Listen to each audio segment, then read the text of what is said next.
يا أيها الذين آمنوا كتب عليكم الصيام كما كتب على الذين من قبلكم لعلكم تتقون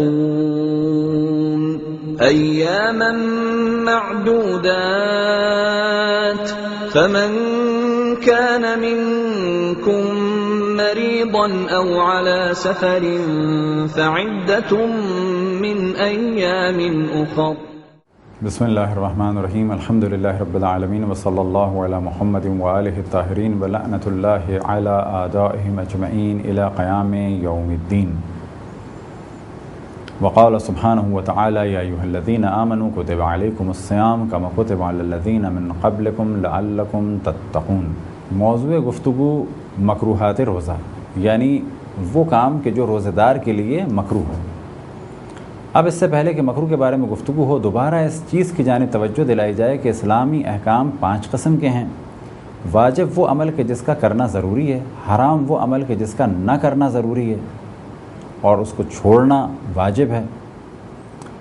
مکروہ وہ کہ نہ کیا جائے تو بہتر ہے لیکن اگر کر لیا جائے تو کوئی گناہ نہیں کیا. مستحب وہ کہ اگر کر لیا جائے تو بہت ثواب ہے لیکن اگر نہ کیا تو کوئی گناہ نہیں کیا. مباح وہ کہ کرنا اور نہ کرنا مساوی ہے، نہ حرام نہ واجب نہ مکروہ یا اور نہ ہی مستحب. مکروہات روزہ کے معنی یہ ہے کہ وہ کام کہ جو روزہ دار اگر انجام نہ دے تو بہتر ہے لیکن اگر انجام دے دے تو کوئی حرج نہیں. یہ جو ایک جملہ زبانوں پر مشہور ہو گیا ہے کہ روزہ مکروہ ہو گیا، روزہ مکروہ نہیں ہوتا، بلکہ ایک عمل ہم انجام دے دیتے ہیں کہ جس عمل کا انجام دینا مکروہ تھا، یعنی اگر انجام نہ دیتے تو بہتر تھا. روزے پہ کوئی اثر نہیں پڑا. لہٰذا پھر اس جانب توجہ دلائیں کہ غلط جملہ ہے جو مشہور ہو گیا ہے کہ روزہ مکروہ ہو گیا. روزہ مکروہ نہیں ہوتا بلکہ ہم ایک عمل انجام دے دیتے ہیں کہ جو عمل اگر انجام نہ دیتے تو بہتر تھا لیکن انجام دے دیا تو کوئی حرج نہیں ہے، گناہ نہیں کیا. روزے کا ثواب کم ہو گیا لیکن روزہ باطل نہیں ہوا. ثواب کم ہونے سے کیا مراد؟ یعنی ایک چیز کا ہمیں ثواب مل جاتا اگر ہم یہ نہ کرتے، لیکن کر لیا تو کچھ نہیں گیا. وہ جو زیادہ ثواب ملنے والا تھا نہ کرنے کی وجہ سے وہ نہیں ملا، گیا کچھ نہیں.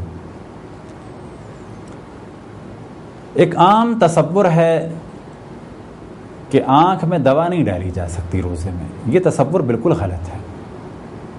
لہٰذا بعض لوگ آپریشن نہیں کراتے آنکھوں کا ماہ رمضان میں یا اس سے پہلے، اور کچھ لوگ آپریشن کروا لیں تو دوا استعمال نہیں کرتے کیونکہ ان کے ذہن میں یہ ہے کہ اس سے روزہ باطل ہو جاتا ہے. اب یہاں پر اس بات کو بالکل واضح کر دیں کہ دوا آنکھ میں ڈالنا بالکل جائز ہے. آنکھ میں دوا ڈالنا جب مکروہ ہے جب اس کا ذائقہ حلق تک پہنچے، لیکن اگر ذائقہ حلق تک نہیں پہنچ رہا تو مکروہ بھی نہیں ہے. لیکن ممکن ہے کہ آپ پر دوا ڈالنا واجب ہو، یعنی یہ ہو سکتا ہے کہ ہم تو اسے مکروہ کہہ رہے ہیں لیکن وہ واجب ہو، بالکل ہو سکتا ہے. فرض کریں کہ آپ نے آپریشن کرایا ہے اور آپ کو ڈاکٹر نے یہ کہا ہے کہ ہر 2 گھنٹے کے بعد دوا ڈالنی ہے ورنہ آنکھ کو خطرہ ہے، تو آپ کے لیے اب دوا ڈالنا مکروہ نہیں ہے بلکہ آپ کے اوپر دوا ڈالنا واجب ہے. ہمارے ہاں بعض دفعہ لوگ کیا کرتے ہیں کہ دوا ڈالنے کے لیے روزہ چھوڑ دیتے ہیں. یہ کام حرام کیا. فرض کریں کہ آپ کو آنکھ کے آپریشن کے بعد فقط دوا ڈالنے کے لیے ڈاکٹر نے کہا تھا ہر 2 گھنٹے بعد، اور آپ نے کیا کیا؟ روزہ چھوڑ دیا محض اس وجہ سے کہ آنکھوں میں دوا ڈالنی ہے. ہاں، اگر آپ کی آنکھ کا کوئی ایسا آپریشن ہوا ہے کہ ڈاکٹر نے ہر 4 گھنٹے بعد یا ہر 5 گھنٹے بعد ایک دوا بتائی ہے کھانے کی، اور اگر آپ نہیں کھائیں گے تو آنکھ ضائع ہو جائے گی، اس صورت میں کہا جائے گا کیونکہ دوا نہیں کھائیں گے آنکھ ضائع ہو جائے گی لہذا روزہ رکھنا واجب نہیں ہے. لیکن یہاں پر یہ نہیں تھا موضوع کہ دوا کھانی ہے بلکہ کیا تھا کہ دوا ڈالنی ہے آنکھ میں. اب یہاں سوال پیدا ہوتا ہے کہ ڈاکٹر نے یہ بتایا کہ آنکھ میں دوا ڈالنی ہے ہر 2 یا 3 گھنٹے کے بعد، تو کیا ہم آپریشن کرائیں؟ بالکل کرا سکتے ہیں. کیا ہم دوا ڈالیں؟ بالکل ڈال سکتے ہیں. بلکہ ڈالنا ضروری ہے اگر آنکھ کا ضائع ہونے کا خطرہ ہے۔ کیا روزہ باطل ہوگا؟ بالکل باطل نہیں ہوگا۔ دوا کا ذائقہ حلق تک پہنچتا ہے، اگر دوا کا ذائقہ حلق تک پہنچے تب جا کر دوا کا استعمال یعنی آئی ڈراپ کا استعمال مکروہ ہے۔ اور مکروہ کے معنی کیا کہ اگر نہ کرتے تو بہتر ہے، لیکن کر لیا تو کوئی حرج نہیں۔ اور پھر ہم عرض کریں کہ اگر ڈاکٹر نے کہا ہے کہ 3 یا 4 گھنٹے بعد ڈالنا ہے یا 5 گھنٹے بعد ڈالنا ہے، اور اگر آنکھوں میں آپ کے یہ دوا نہ رہی تو آنکھوں کو نقصان ہوگا، تو پھر یہ آپ پر مکروہ نہیں ہے بلکہ لازم ہے۔ تو پہلی چیز کہ جو مکروہ ہے آئی ڈراپ ڈالنا، خصوصاً کب کہ جب اس کا ذائقہ حلق تک آتا ہو، لیکن کب کہ جب یہ واجب نہ ہو گئی ہو۔ واجب کب ہو جائے گی کہ جب آپ کی آنکھ کو خطرہ ہے اور اس لیکوڈ کا آنکھ میں ہونا ضروری ہے ہر 4 یا 5 گھنٹے کے بعد، تو اس صورت میں لازم ہو جائے گا یہ۔ پھر توجہ دلائیں کہ روزہ مکروہ نہیں ہوتا ہے بلکہ ایک عمل مکروہ ہے، اور پھر اس بات کو واضح کریں کہ مکروہ کے معنی ہے کہ اگر کر لیا تو کوئی برائی نہیں، نہ کرتے تو بہتر ہے۔ دوسری چیز جو روزے دار کے لیے مکروہ ہے وہ ہے کوئی بھی ایسا کام کرنا کہ جس سے کمزوری ہو۔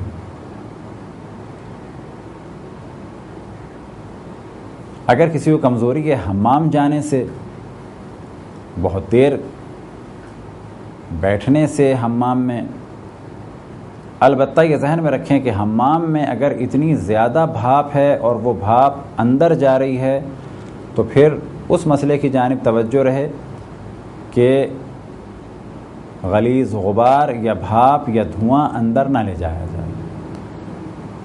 لیکن اگر معمولی سی بھاپ ہے، معمولی سی گرمی ہے سونا میں، تو کوئی حرج نہیں۔ تو جس چیز سے بھی کمزوری ہو وہ کام مکروہ ہے، یعنی نہ کیا جائے تو بہتر ہے۔ وہ کام جو کمزوری کا سبب بنتے ہیں انہی میں سے ایک کام ہے خون نکلوانا۔ اب یہاں پہ سوال کیا جائے جو ہمارے بہت زیادہ مشہور ہو گیا ہے، کیا خون ٹیسٹ کرایا جا سکتا ہے روزے میں؟ بالکل کرایا جا سکتا ہے۔ کیا خون ڈونیٹ کیا جا سکتا ہے کسی کو؟ بالکل کیا جا سکتا ہے۔ اب ممکن ہے آپ کہیں کہ خون دینا یا ٹیسٹ کروانا یا دانت نکلواتے وقت خون کے نکلنے سے اگر کمزوری ہوتی ہے تو یہ عمل مکروہ ہے، تو ہم جواب دیں گے بالکل مکروہ ہے۔ کب کہ جب کمزوری ہوتی ہے۔ اور پھر ہم آپ کی توجہ دلائیں گے کہ مکروہ کے معنی ہے کہ نہ کریں تو بہتر ہے، کر لیں تو کوئی حرج نہیں۔ اب یہاں پر مختلف مثالیں دیتے ہیں۔ فرض کریں کہ ہمیں خون دینا ہے اور مجھے یہ معلوم ہے خون دینے کے بعد تھوڑے سے چکر آئیں گے، کمزوری ہوگی، تو کیا روزہ باطل ہو جائے گا؟ روزہ بالکل باطل نہیں ہوگا۔ یہ عمل مکروہ ہے کب کہ جب ہمیں کمزوری ہوتی ہو۔ اب ایک اور مثال ذہن میں رکھ لیں کہ اگر ہم نے خون دیا تو مجھے معلوم ہے کہ میں مر جاؤں گا، اس صورت میں تو حرام ہے۔ فرض کریں کہ 2 مہینے میں 3-4 دفعہ خون دے دیا اور مجھے معلوم ہے کہ میں مر جاؤں گا، تو یہ تو حرام کام ہے۔ میں صحت مند آدمی ہوں اور آج خون دے رہا ہوں اتنے فاصلے سے جتنا ڈاکٹروں نے کہا ہے، بلڈ پریشر میرا نارمل ہے، فقط مجھے ایک کمزوری سی ہوگی خون دینے کے بعد، تو کیا میرا روزہ باطل ہوگا؟ روزہ باطل نہیں ہوگا، یہ عمل مکروہ ہے، یعنی نہ کریں تو بہتر ہے۔ کسی شخص کو اپنا ٹیسٹ کرانا ہے، خون دینا ہے لیبارٹری میں، اور وہ یہ جانتا ہے کہ یہ تھوڑا سا خون ایک سرنج میں نکلنے سے مجھے کمزوری نہیں ہوتی، تو کیا ٹیسٹ کرا لے؟ بالکل کرا لے۔ اس کا روزہ باطل بھی نہیں ہوگا اور یہ عمل اس کے لیے مکروہ بھی نہیں ہے، کیونکہ مکروہ جب ہوگا کہ جب اسے کمزوری ہو۔ اگر کوئی شخص اپنا دانت نکلوانا چاہے اور وہ جانتا ہے کہ دانت نکلے گا تھوڑا سا خون نکلے گا، یا یہ کہ روٹ کینالنگ کا کام ہے بہت معمولی سا خون نکل رہا ہے، یا یہ کہ روٹ کینالنگ میں بھی دوسرا یا تیسرا وزٹ ہے، اب خون بھی نہیں نکلے گا، فقط فلنگ ہوگی، تو کیا کروا لیں؟ بالکل کروا لیں۔ دانتوں کی اسکیننگ کرانی ہے، پالش کروانی ہے، اور دوسری تیسری سیٹنگ ہے جس میں فرض کریں خون نہیں نکل رہا، بالکل صحیح ہے۔ خون اگر نکل رہا ہے تو کیسا؟ اگر خون نکل کے منہ میں آتا ہے اور آپ اس کو نگل لیتے ہیں تو یہ کام حرام ہے، لیکن منہ میں خون آیا، آپ نے اسے تھوک دیا تو کوئی حرج نہیں ہے۔ آیا روزہ باطل ہوگا دانت نکلوانے سے جب خون نکلے؟ روزہ بالکل باطل نہیں ہوگا۔ مکروہ ہے یہ کام؟ بالکل یہ کام مکروہ ہے۔ کب کہ جب کمزوری ہو۔ اب اگر کسی کو کمزوری نہیں ہو رہی تو یہ مکروہ بھی نہیں ہے، کمزوری ہو رہی ہے تو مکروہ ہے۔ مکروہ کے کیا معنی؟ نہ کرتے کام تو بہتر تھا، لیکن کر لیا تو کوئی حرج نہیں۔ تیسری چیز جو مکروہ ہے وہ ہے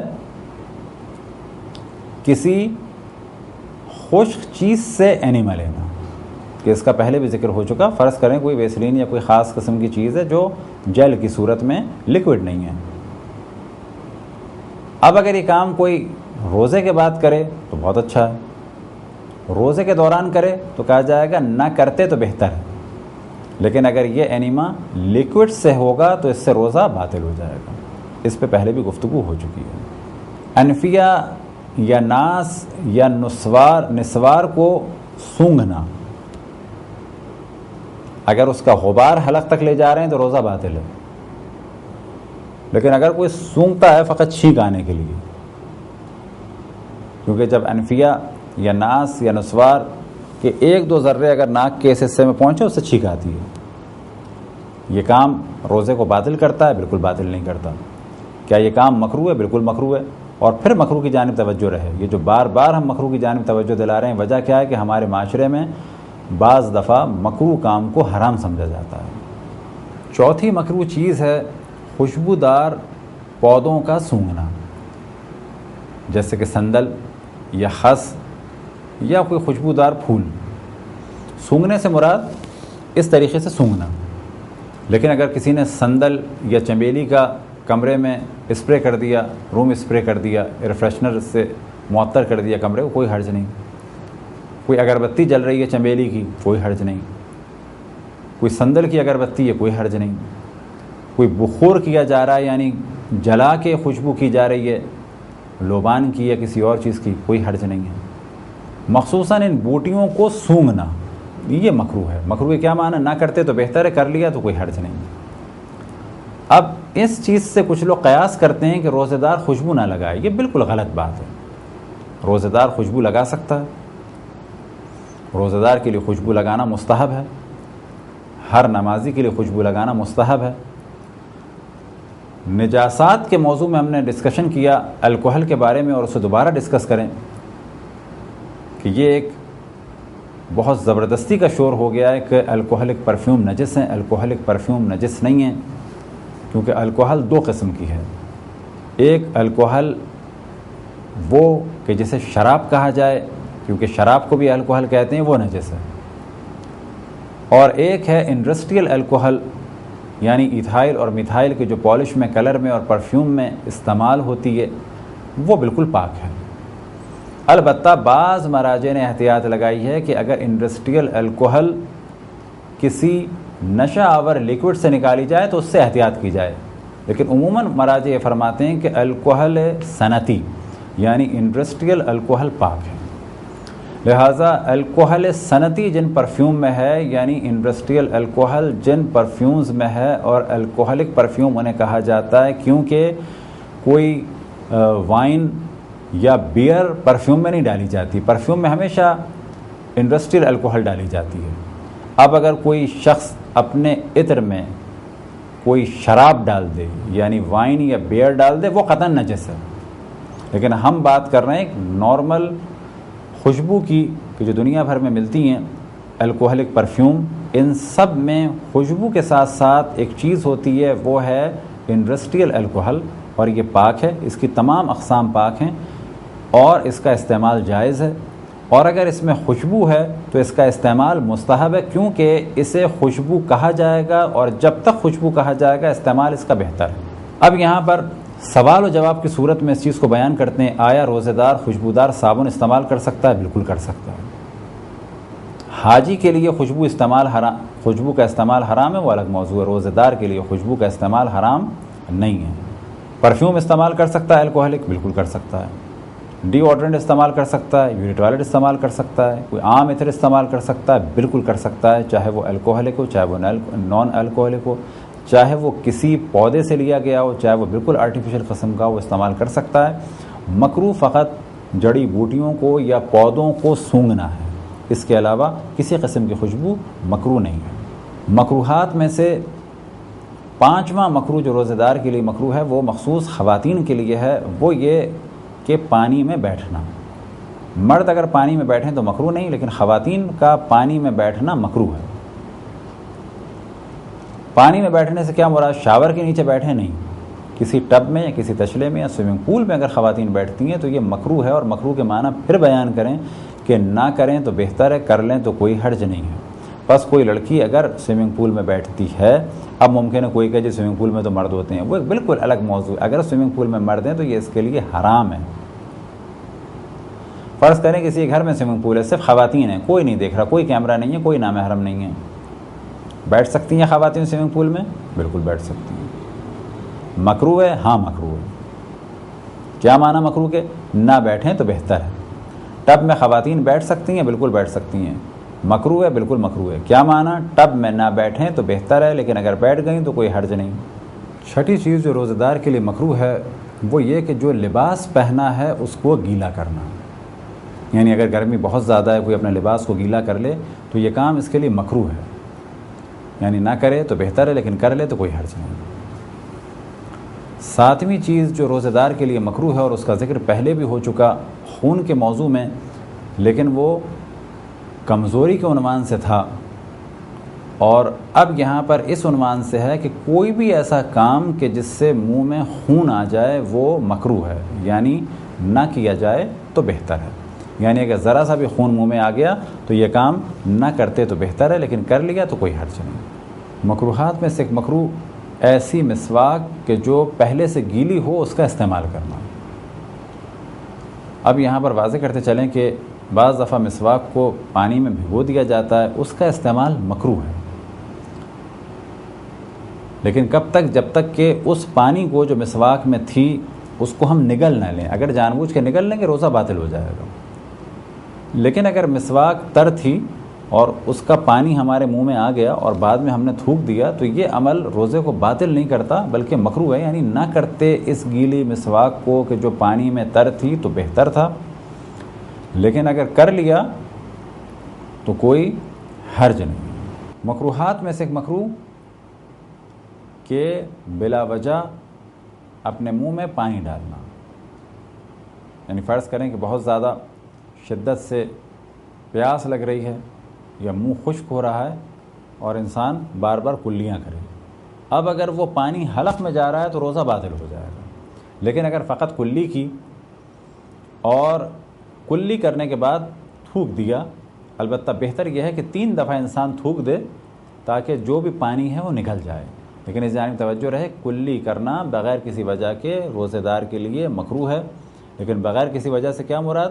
یعنی نہ وہ وضو کر رہا ہے واجب، نہ وضو کر رہا ہے مستحب، نہ اس کے منہ میں خون آیا، فقط ٹھنڈا کرنے کے لیے کلی کر رہا ہے منہ کو۔